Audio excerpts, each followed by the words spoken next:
Welcome to the podcast, Let the Prophet Speak. Today we continue our study of Divrei Hayamim Bet. That is the second book of Chronicles. We are about to study chapter 10, a tragic chapter, a chapter of separation and strife, a chapter which will be the beginning of the downfall, that eventually the slide downward from the height that we read, the height to which Solomon, King Shlomo's kingdom had reached in chapter 9, exemplified by the visit of the Queen of Sheba, exemplified by the greatness of the word of God, the wisdom of the people of Israel, and the unity of the tribes of Israel spreading to the far reaches of the world, down into a civil war or almost civil war, strife, breakup, tyranny, and eventually several hundred years down the road, destruction. And we're going to read in chapter 10 how this process began. So Shlomo is depicted here in the book of Chronicles as the height of achievement, the highest level to which the people of Israel reached during the First Temple period. And now we are going to begin reading of its decline. Now, many details were left out, as we pointed out in the last chapter when we studied chapter 9 together, of the end of Shlomo's life, right? The end of King Solomon's career, right? We left off in the book of Chronicles with the impression that Shlomo's career was all rainbows and butterflies. But in the book of Kings, we learned of the seeds of failure that were planted, and the failure of Shlomo near the end of his reign that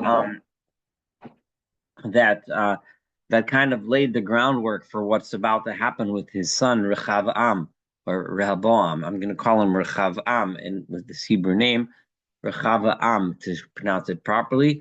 Now, there was a small reference in the end of chapter 9 saying you can go ahead and read about the story of the prophecies of Achia Hashiloni, the prophet Achia and Edo, and the story with Yeroboam ben Nevat, who otherwise known as Jeroboam, who is going to play a central part in the chapter we're about to read.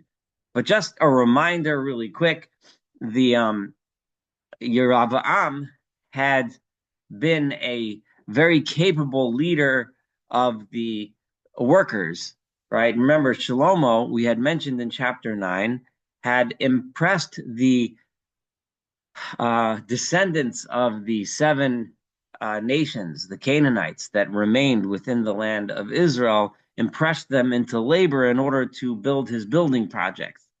But then we learned as the building continued and as Shlomo continued to build more and more, we learned in the book of Kings, he needed to hire Jewish laborers as well. And Yeroboam ben Nevat, who was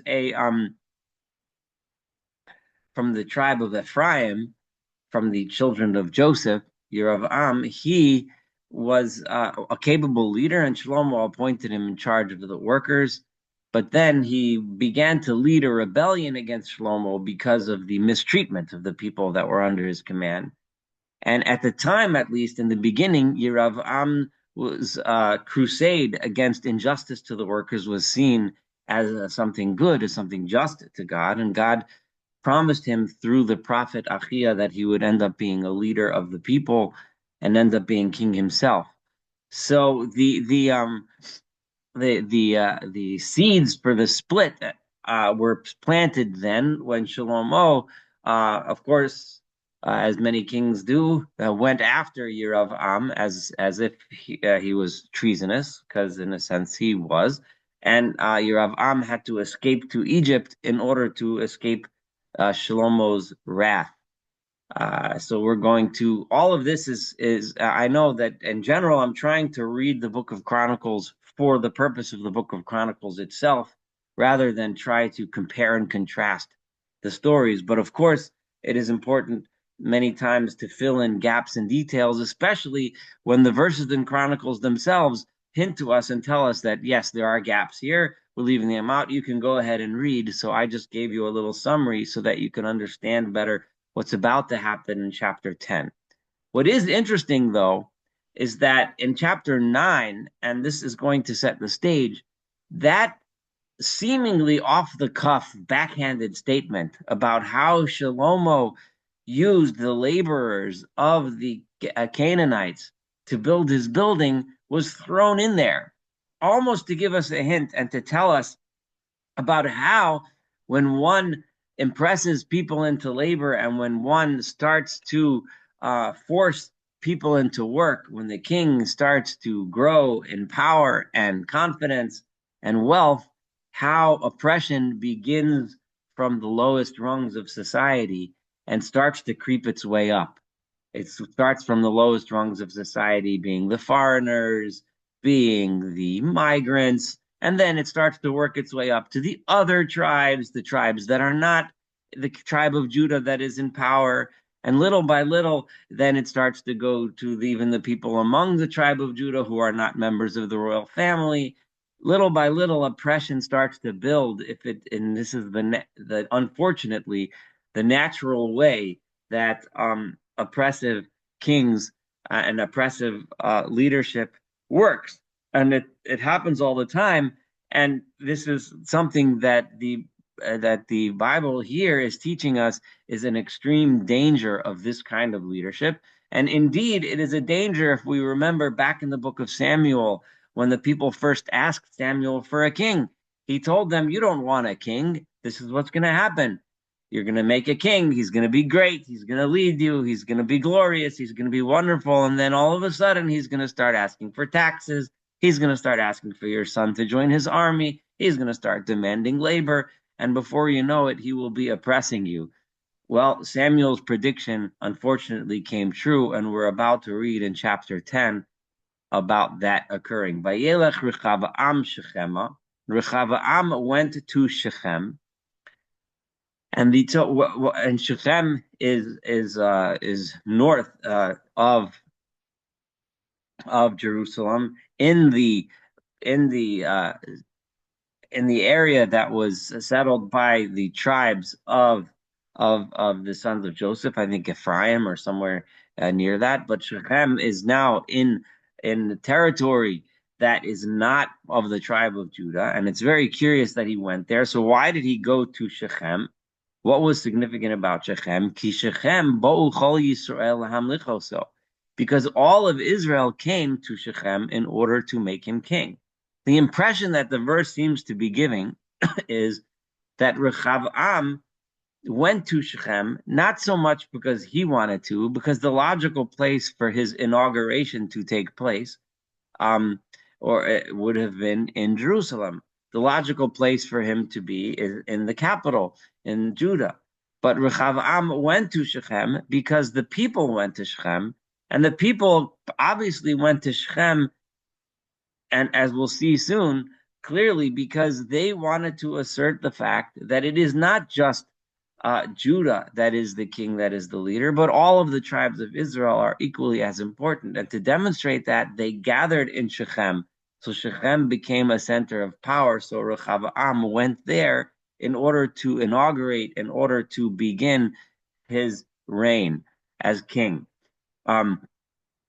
So Vayehi Chishma Yeravam ben Nevat, and it was when Yeravam, remember Yeravam, who we talked about, who began to lead something of a rebellion, V'huve Mitzrayim, and he was in Egypt in exile because he was being chased by Shlomo, Asher Barach mibnei Shlomo, because he ran from Shlomo HaMelech, the king.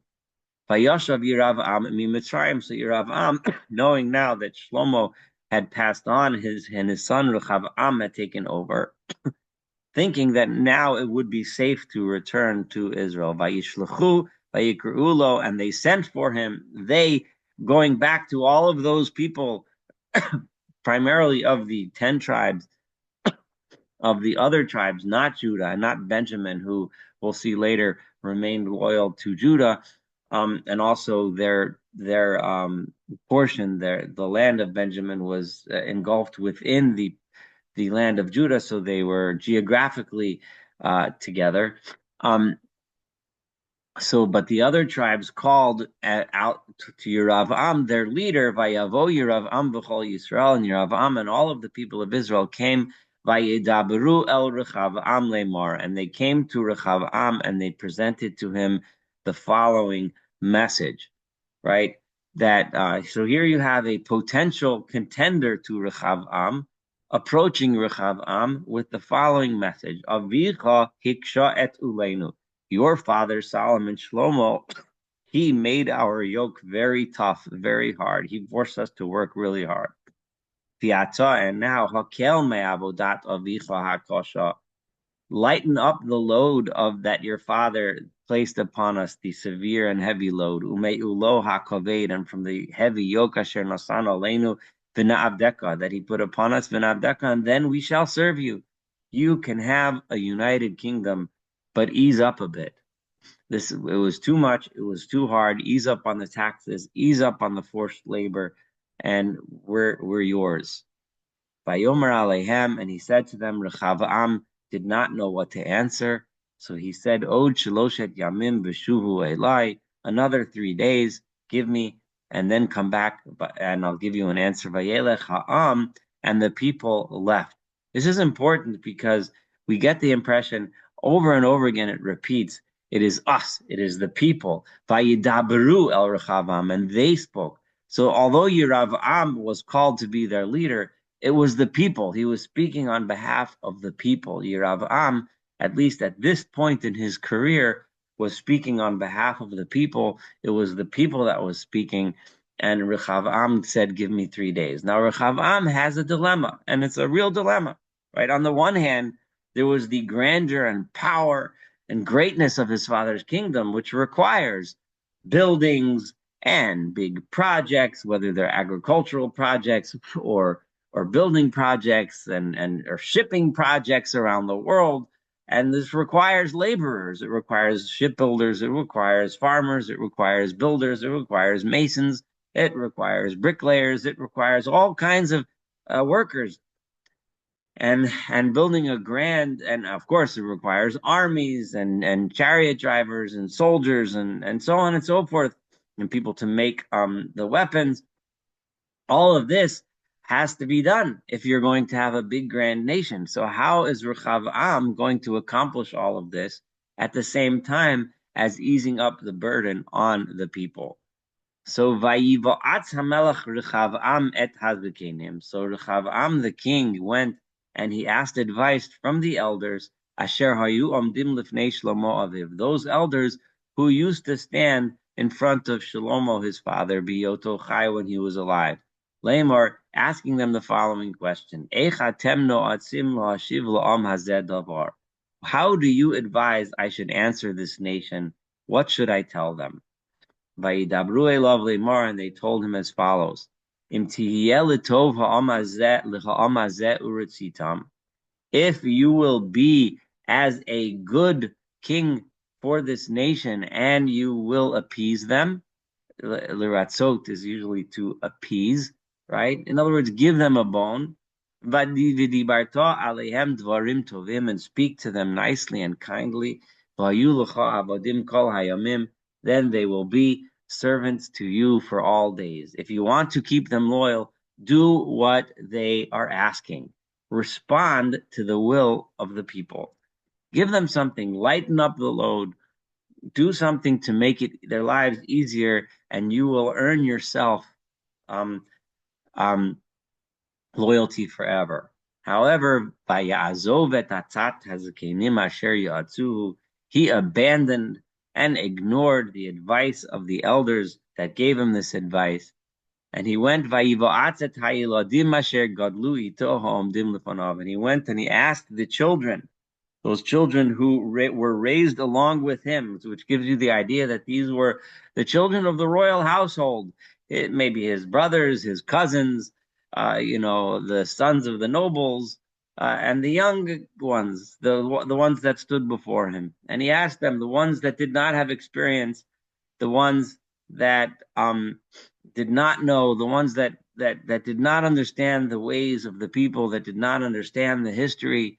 Remember, this kingdom was very, very young. The Shlomo was the third king of a united Israel after Saul and then David. And remember, the days of Saul ended up after he passed away, the kingdom was split. So and in David's time, it took a while for David to consolidate his rule over everything, and David suffered through rebellion after rebellion after rebellion. Um, and Shlomo was really the only king that didn't have to deal with rebellion and strife and so on. So there was really only lasted a generation. But these young kids, they did not know, they did not see all of that history. They did not appreciate all of that history. They didn't realize how, they didn't know and appreciate how tenuous the hold of the king was. All they saw was this grand kingdom, which was respected around the world with might and power and blah, and wealth and riches and so on. So Vayomer Aleichem, and he said to them, Ma atem noatzim, what advice do you give? And I will answer to this nation as you recommend. Asher dibru elai lemar, because they said to me as follows: Hakel min all. They asked me to please release us from the burden, lighten up the burden Asher nasan avicha aleinu, that your father put upon us. Vayedabru ito hayeladim. And this term yiladim is the term of children. It did not say younger ones, right? Or it said yiladim, children, because the verse is deliberately deriding them as children, people that are immature, that just don't get it. All they see is wealth and might and power, and they answer accordingly. Those asher godluito, those that, again, this is emphasizing again the fact that they were raised with him in the cloak of royalty, in the cloak of wealth, in the cloak of privilege.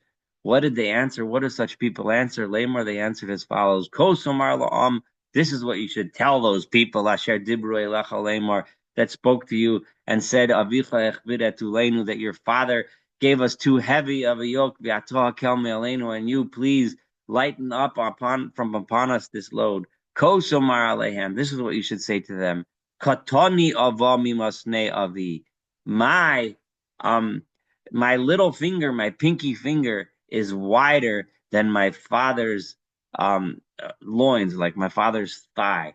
In other words, you think my father was powerful and strong? I am 10 times more powerful and strong than my father was. You think my father imposed a heavy yoke upon you? I am going to make the yoke even harder. I'm going to make you work even more. My father whipped you with whips. I'm going to whip you with scorpions. Crack down. Tell them none of this business, none of this baloney. You can see where all of this is going. So Vayavo Yeravam v'Chala'am El Rehaboam Bayom Hashlishi. So Yeravam, Jeroboam, and the entire nation, the people that were waiting for an answer, came to Rehaboam the king on the third day. Kasher Dibar Melech, as the king had said, to come back on the third day. Lamar Shuva Elai B'Yom HaShlishi, that you should come back to me on the third day. Vayanem HaMelech Kasha, and the king answered them in a harsh manner. Vayazov HaMelech Rechavam Eitatat Hazkenim, and the king Rechavam ignored the advice of the elders. Vayidaber Alehem Katzat HaYiladim, and he spoke to them like the advice was from the young children, the young kids, the inexperienced nobodies. Lamar saying as follows: Achbid et ulchem, I am going to make your yoke even heavier. Va'ani osif alav, I'm going to add it. I'm going to make you work even more. Avi yisar etchem mashotim, my father flogged you with whips. Va'ani ba'akrabim, I will flog you with scorpions. V'lo shama hamelech el ha'am, and the king did not listen to the nation. I'm at verse 15 right now. And here we have a very curious verse which has a very similar wording when it's mentioned in the book of Melachim, in the book of Kings. And I'm going to translate it and talk about it a little bit. Remember, just before we read the rest of this verse 15, that God had told Yeravam through the prophet Achia Hashiloni, right, that Yeravam was going to be king in the future, right? So this begs a question of what is the nature of prophecy, right? Is prophecy a prediction of future events? Is prophecy stating, right, that, I see the future and I'm going to tell you what's going to happen tomorrow or next year or 10 years or 10 millennia from now? Or is prophecy a prediction of what will happen if you can, in other words, a prophet can say with wisdom and say, if you continue in this behavior, then the consequences are going to be X, Y, or Z. Now, for those that have been studying Let the Prophet Speak with me for these past several years, studying the books of the prophets, the answer to this question is blatantly obvious. When one goes through the books of Jeremiah, that goes through the books of Isaiah, the books of Ezekiel, the books of all the prophets, right? And we've been repeating this, and I've been emphasizing this over and over and over again. So for those of you that haven't caught it, catch it now. A prophet is not a predictor of the future. A prophecy is not telling you what's going to happen tomorrow. However, a prophecy is telling you that if you continue on this path, the result is going to be X, right? The a prophet's purpose is to tell you act differently, behave differently, do something different in order to prevent a bad outcome and to affect a good outcome. The prophet comes to tell you, to correct you from your ways, to tell you you're on the wrong path. Change your path so that XYZ does not happen. This is why we mentioned along several years ago when we studied the book of Jonah together. Jonah was one of the few, maybe one of the only successful prophets. He prophesied that doom was coming, and then the people repented and prevented doom from coming. That's the point.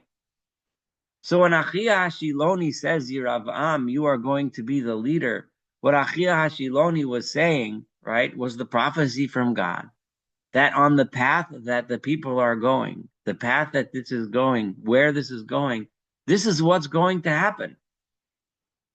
There can be another way. Yiravam himself asked Rehaboam, right, to please lighten the load so that we can serve you. The prophecy of Yerav'am being a leader would have been fulfilled in a completely different way. What would that way have been? Probably, who knows? Obviously, no one knows what would have been if. That's always a very um, questionable endeavor to decide what would have been if. But one would imagine Yeravam would have been a leader underneath the the kingship of Rehavam, right? He would have been a leader of the people of the north, right? It doesn't mean he would not have been helping Rehavam, working together with Rehavam and working under his tutelage or under his kingship. However, that was not to be happening, right? Because the path that Shlomo had set upon, the path that led towards further tyranny, further oppression, and more that had started with oppressing the migrants and the foreigners and ended oppressing the other tribes and then continued to oppress more and more people of even the tribe of Judah and Benjamin, right? This is the path that is going to lead to the eventual splitting of the kingdom and Yeravam becoming a separate king, another king, an opposing king to Rehavam. So now let's read verse 15. V'lo shama melech ha'am. Now, ki hayta nisiba me'im Elohim, because this is a nisiba. The word nisiba in Hebrew means going around and around. It also means a reason, right? Right? A siba is often meant to be a reason, but the word is related to the word lisbov, sibuv, to go around and around. God can accomplish the same thing in many ways that go round and round and round. People misread this verse to think, right? And then they misread this verse. Well, let me finish translating. Leman Hakim, in order that God can, Adonai Estevaro can establish and fulfill his words, Asher Diber Bi'arachi Ashiloni al Yeravim ben Nebat. His words that he spoke through his prophet Achiyahu, the Shilonite, regarding Yeravam ben Nevat, that he would be king. That those words that he would be king, I just added, but that because that was what the prophecy stated, right? That he would be a leader. So in order to accomplish this, God set it out in such a way that Rehavam would state would act in this way, which would eventually lead to splitting of the kingdom, so that God's prophecy would be through Achia Shiloni would be fulfilled. So some people ask, well, what happened to free will? How could this be? What do you mean? But the point is, the reason why it chooses the word nisiba, there are many words that it could have chosen to say a reason, right, or a way or a path that God can bring something about. It chose the word nisiba because it goes round and round, right? Because God has numerous ways to accomplish, right? But what happened here was the king did not listen. For this is how God works. God works in this roundabout way, right? That no matter what we do, right, God's purpose will be fulfilled because Rehaboam was a leader. He was a leader of the people. He deserved to be in charge, and this was going to happen, right? But it happened in this way because of the choice of Rehaboam to do what Rehaboam had done. Because this is the roundabout way, right? It could have been done in a more direct way. It could have been done in a less direct way. But it happened in this roundabout way because God's purpose is going to be fulfilled no matter what. However, it's up to us to choose. Does it happen properly? Does it happen with peace? Does it happen with unity? Or does it happen through strife? Does it happen through fighting? Does it happen through disagreement? Does it happen through selfishness? Does it happen through oppression? That's our choice. And that's the choice that unfortunately Rehaboam made. It could have happened in a way of unity, but unfortunately it happened in the opposite way. So verse 16, B'chol Yisrael kilo shamaha melech lahem, all of the people of Israel, because the king did not listen to them, Vayashivu ha'amel es hamelech leimar, the people answered the king as follows, Ma lanu chelek b'David, what portion do we have with David? V'lo nachla b'ven Yishai, what inheritance do we have in the son, the descendant of Yishai of Jesse?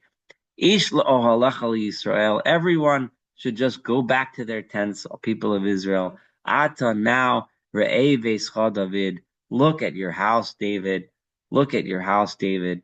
Look at what has happened to your house. You've just lost everything you've built. Vayelech kol Yisrael o'alav, and all the people of Israel went back to his tents.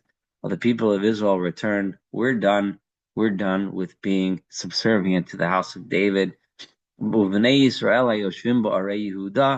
However, the people of Israel that lived in the cities of Judah, they, or he, in other words, the representative, he being meaning the people of Israel that lived in Judah, they made Rehaboam their king. So Rehaboam was still the king of people of Judah, but everyone else left. Vayishlach HaMelech Rehaboam et Hadoram asher ha'amas. Of course, as often happens, Rehaboam refused to accept this fate. And what's the next step? Fight, war. Let's go and enforce our hegemony over the people of the 10 tribes. How dare they separate, right? So the first thing he does is he sends his man Hadoram, who was in charge of the forced labor and the taxes. So he went to send him, enforce the law, and make the people do what I want them to do, because I'm their king by Yirgemuv Ovnei Yisrael Evan by Amos. And instead of successfully forcing the people rebelled, stoned the messenger of King Rehaboam and killed him by Amos, and he died. And the king Rehaboam hitametz la'alot b'merkava, he himself had to run in his chariot, lanus Yerushalayim, to run to Jerusalem. It's unclear exactly where he was, probably still in Shechem. He had to run back to Yerushalayim because of the wrath of the people. Yisrael b'veit David ad hayom hazeh. And the people of Israel, this refers to Yisrael, which became the name of the northern kingdom, which was soon Yeroboam ben Nevat was going to be their king, as opposed to Yehudah, Judah, which is the southern kingdom, of which Rehaboam remained the king. So Yisrael, the people of the 10 tribes of the north, rebelled against the house of David ad hayom hazeh until this day. In other words, unity has still never been achieved. This is the sad story of Rehaboam, the sad story of the split of the people, which eventually led to the destruction which we will read about, of course, as we read through the entire book of Chronicles. The Chronicles has its way of telling the story, the same story, of course, that is told in Melachim, the book of Kings, which had its way of telling the story. And thank you so much for studying chapter 10 of the second book of Chronicles together. Looking forward to continuing the study of this book to chapter 11, and of course, the rest of the book of Chronicles. Wishing you all a wonderful day.